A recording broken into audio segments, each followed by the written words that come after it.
नमस्कार, the angle में आपका स्वागत है। मैं हूं सदफ। आइए नजर डालते हैं इस वक्त की सुर्खियों पर। पुलवामा हमले के बाद पाकिस्तान की गीदड़ भभकी, भारत की कड़ी प्रतिक्रिया, सेना जवाब को तैयार। सेना ने आतंकियों और उनके परिजनों को दिया सख्त संदेश, कहा जैश पाकिस्तान आर्मी का बच्चा, कश्मीर में जो बंदूक उठाएगा मारा जाएगा। शहीद शिवराम गुर्जर को नम आंखों से दी विदाई, शहादत यात्रा में हजारों लोगों ने लगाए भारत माता के जयकारे और पाकिस्तान मुर्दाबाद के नारे। और अपनी विभिन्न मांगों को लेकर हड़ताल पर जाएंगे एम्बुलेंस कर्मी, 21 फरवरी को करेंगे चक्का जाम। पुलवामा आतंकी हमले को लेकर जहां भारत में जबरदस्त उबाल है, वहीं पाकिस्तान ने इस हमले को लेकर भारत को युद्ध के लिए खुली चुनौती दी है। पाकिस्तान के प्रधानमंत्री इमरान खान ने पुलवामा हमले में पाक के हाथ को साफ तौर पर खारिज किया। इमरान ने कहा कि भारत ने बिना किसी सबूत के इस्लामाबाद पर आरोप लगाया है। उन्होंने कहा कि अगर भारत पाकिस्तान पर सैन्य कार्रवाई करेगा तो वह भी ऐसा पलटवार करेगा कि जंग थामनी मुश्किल हो जाएगी। अपने कुछ देर के संबोधन में इमरान ने आतंकवाद पर विक्टिम कार्ड खेलते हुए एक बार फिर कश्मीर राग अलापा। इमरान ने कहा कि कश्मीर में इस तरह की घटना क्यों हो रही है, इस पर सोचने की जरूरत है। उन्होंने कहा कि हम ये हमला क्यों कराएंगे, हमें इससे फायदा क्या होगा। पाकिस्तान आतंकवाद का सबसे बड़ा भुगत भोगी है। ये नया पाकिस्तान, नई माइंडसेट और नई सोच है। हम भी आतंक का खात्मा चाहते हैं। इमरान ने आरोप लगाया कि भारत में चुनाव का साल है और वहां नेता पाकिस्तान को सबक सिखाने की बात कर रहे हैं। उन्होंने कहा कि दुनिया का कौन सा कानून है जो किसी एक शख्स या मुल्क को जज, जूरी और सजा की शक्ति देती है। अगर आप ये सोचते हैं कि आप पाकिस्तान पर हमला करेंगे तो हम भी पलटवार करेंगे, उसके बाद बात किधर जाएगी किसी को पता नहीं। भारत सरकार से जुड़े अधिकारियों व राजनेताओं ने इमरान के इस बयान की कड़ी निंदा की है। हम हिंदुस्तान में सुन रहे हैं, आवाजें सुन रहे हैं, मीडिया पे सुन रहे हैं, पॉलिटिशियंस की आवाजें आ रही हैं कि पाकिस्तान को सबक सिखाना चाहिए, पाकिस्तान के ऊपर बदला लेना चाहिए, स्ट्राइक करनी चाहिए।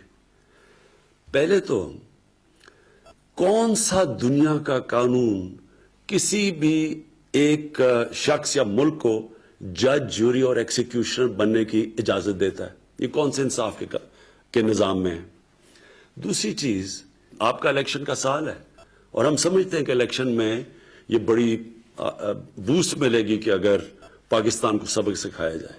अगर आप ये समझते हैं कि आप पाकिस्तान के ऊपर कुछ किसी किस्म का हमला करेंगे, पाकिस्तान रिटेलिएट करने का सोचेगा नहीं, पाकिस्तान रिटेलिएट करेगा।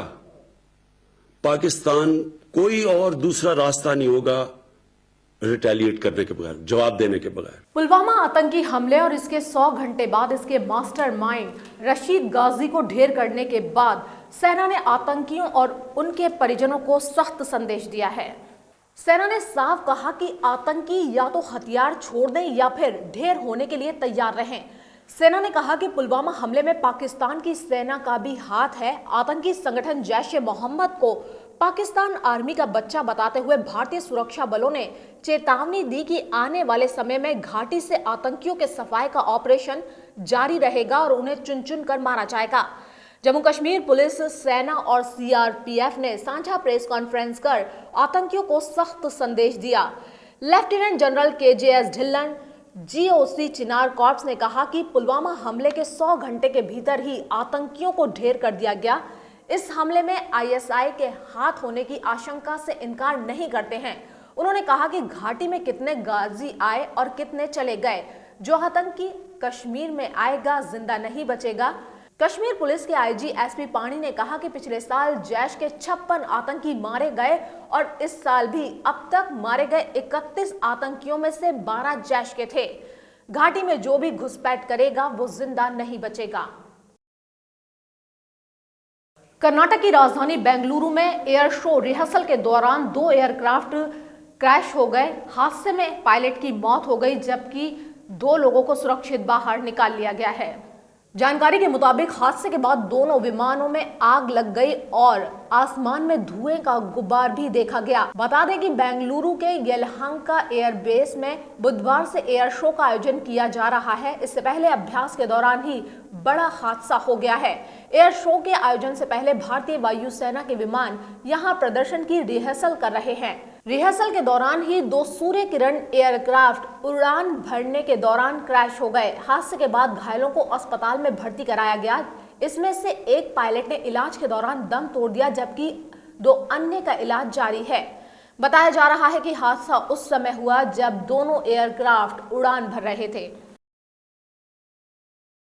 प्रधानमंत्री नरेंद्र मोदी अपने संसदीय क्षेत्र वाराणसी पहुंचे। इस दौरान यहां के लोगों को उन्होंने कई करोड़ की सौगातें दी। मोदी ने जनसभा को संबोधित करते हुए कहा कि गरीब परिवारों को मुफ्त में बिजली का कनेक्शन, मुफ्त में गैस कनेक्शन, 5 लाख रुपए तक का मुफ्त इलाज, किसानों के लिए सिंचाई व्यवस्था और 6,000 रुपए वार्षिक अनुदान के साथ ही अन्य कई ऐसी योजनाएं शुरू की गई हैं जो वंचित वर्ग को ऊपर उठाने के लिए हैं। 2016 में मैंने इस प्रांगण को विकसित करने और इसके सौंदर्यीकरण की बात कही थी, जिसकी मांग दशकों से हो रही थी, लेकिन किसी सरकार ने उसे पूरा नहीं किया था। आज इन सभी कार्यों का शुभारंभ हुआ है। मोदी ने संत रविदास को श्रद्धांजलि देते हुए कहा कि गुरुजी ने एक और बुराई की तरफ हमारा ध्यान दिलाया है, जिससे देश और समाज को बहुत हानि हुई है। ये बुराई है बेईमानी की, दूसरों के हित को मारकर अपना हित साधने की। गुरुजी ने ऐसे भारत की कल्पना की थी जहां बिना किसी भेदभाव के हर किसी का ख्याल रखा जाए। महाराष्ट्र में आगामी आम चुनाव को लेकर भारतीय जनता पार्टी और शिवसेना के बीच सीट बंटवारे को लेकर सहमति बन गई है। लोकसभा चुनाव में बीजेपी 25 और शिवसेना के 23 सीटों पर चुनाव लड़ने को लेकर बात बनी है। बीजेपी के साथ सीटों के बंटवारे पर सहमति बनने के एक दिन बाद शिवसेना ने एनडीए सरकार से कहा कि वह ऐसा व्यवहार ना करे जिससे ऐसे आरोपों को बल मिले कि वह चुनावी नतीजों को प्रभावित करने के लिए युद्ध छेड़ने का प्रयास कर रही है। शिवसेना ने अपने मुखपत्र सामना में एक संपादकीय में कहा कि राजनीतिक फायदे के लिए दंगों और आतंकवादी हमलों का इस्तेमाल नहीं किया जाना चाहिए। पार्टी ने आगाह किया कि ऐसी घटनाओं पर कश्मीर के छात्रों को निशाना बनाए जाने से सरकार के लिए ज्यादा परेशानी खड़ी हो सकती है। ये टिप्पणी आगामी लोकसभा और महाराष्ट्र विधानसभा चुनाव के लिए बीजेपी तथा शिवसेना के बीच सीट बंटवारे की व्यवस्था की घोषणा के बाद आई है। रॉबर्ट वाड्रा खराब स्वास्थ्य का हवाला देकर प्रवर्तन निदेशालय के समक्ष पेश नहीं हुए। उन्हें एजेंसी ने धन शोधन मामले में पूछताछ के लिए तलब किया था। वाड्रा मंगलवार को ईडी के समक्ष पेश होने वाले थे। हालांकि उनके वकील ने ईडी के अधिकारियों को सूचित किया कि वे अस्वस्थ हैं और एजेंसी जब उन्हें दोबारा बुलाएगी वे ईडी के समक्ष पेश हो जाएंगे। दिल्ली की एक अदालत ने 16 फरवरी को वाड्रा की अंतिम जमानत 2 मार्च तक बढ़ा दी थी। वाड्रा से ईडी इससे पहले मामले के संबंध में 6, 7 और 9 फरवरी को 24 घंटे से ज्यादा देर तक पूछताछ कर चुकी है। ये मामला कथित रूप से वाड्रा से जुड़े विदेश में 19 लाख पाउंड की अघोषित संपत्ति के स्वामित्व से जुड़ा हुआ है। पटना उच्च न्यायालय ने एक बड़ा फैसला दिया है। अदालत ने सभी पूर्व मुख्यमंत्रियों से आजीवन आवास की सुविधा को वापस ले लिया है। इसका मतलब है कि पूर्व मुख्यमंत्रियों को अब सरकारी आवास खाली करने होंगे। अदालत ने यह आदेश मुख्यमंत्रियों के आजीवन सरकारी बंगले की सुविधा को खत्म करने की याचिका पर सुनवाई करते हुए दिया। इससे पहले की सुनवाई के दौरान अदालत ने मामले पर अपना फैसला सुरक्षित रख लिया था। इस मामले पर मुख्य न्यायाधीश AP शाही की खंडपीठ ने यह फैसला दिया है। राज्य सरकार की तरफ से सभी पूर्व मुख्यमंत्रियों को आवास की सुविधा दी गई है। अदालत ने सरकारी बंगले पर असीमित खर्च किए जाने की छूट को असंवैधानिक घोषित किया है और कहा है कि जनता के पैसों पर फिजूल खर्ची नहीं चलेगी। अदालत का कहना है कि विधायक और विधान परिषद के सदस्य फ्लैट रख सकते हैं, लेकिन पूर्व मुख्यमंत्रियों की हैसियत से जिन्हें बंगले मिले हैं उन्हें उसे अब छोड़ देना चाहिए। उच्च न्यायालय के आदेश के बाद जिन मुख्यमंत्रियों के आवास छिन जाएंगे उनमें लालू प्रसाद यादव, राबड़ी देवी, सतीश प्रसाद सिंह, डॉक्टर जगन्नाथ मिश्रा और जीतन राम मांझी भी शामिल हैं। सुप्रीम कोर्ट ने सीबीआई के अंतरिम निदेशक M नागेश्वर राव की नियुक्ति को चुनौती देने वाली याचिका पर निपटारा किया।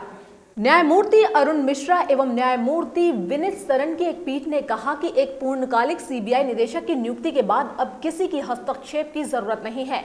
न्यायालय ने गैर सरकारी संगठन कॉमन कॉज की एक याचिका पर यह फैसला सुनाया जिसने राव की सीबीआई के अंतरिम निदेशक के तौर पर नियुक्ति को चुनौती दी थी।